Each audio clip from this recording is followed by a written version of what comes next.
So what are the changes that breast reduction creates?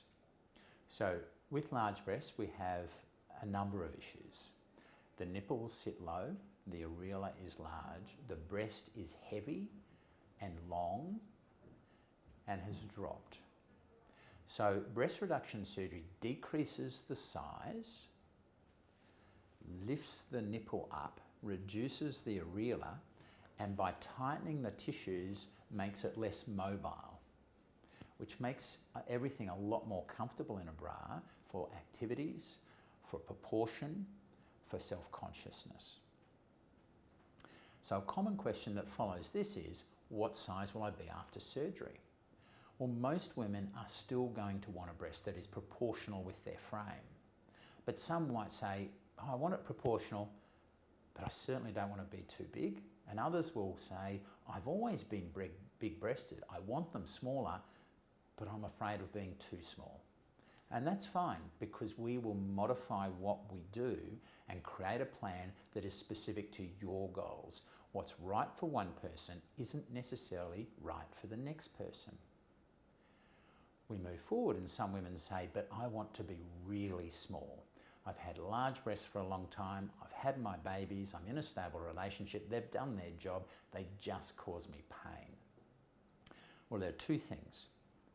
The literature will show us if we reduce the breast, lift the breast, and take 250 grams off each side, we're not going to get a huge increase in symptom improvement by taking a lot more. Consequently, for most women, you don't have to lose your breasts to improve your symptoms. We can still retain a good breast volume to give breast shape, but still give a substantial and dramatic improvement in symptoms.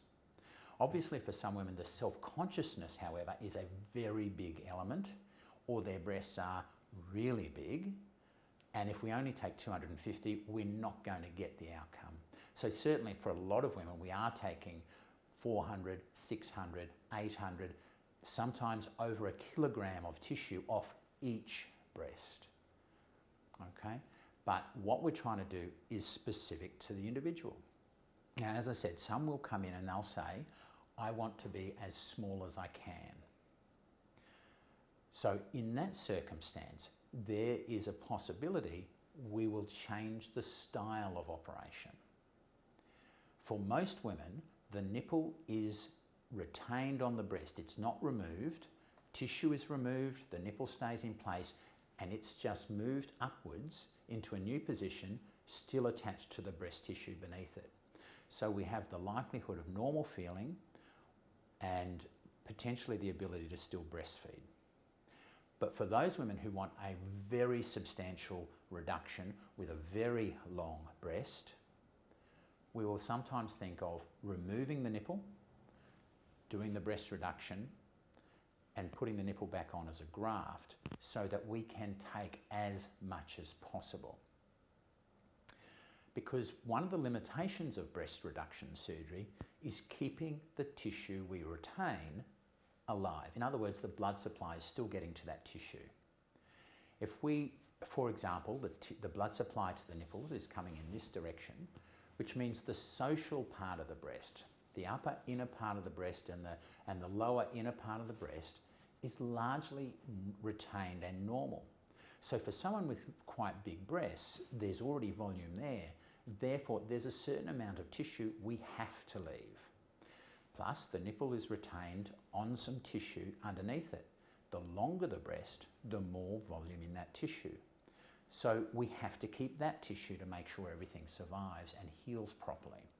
So there are limitations to what can be achieved, not just goals, but obviously the goals are important.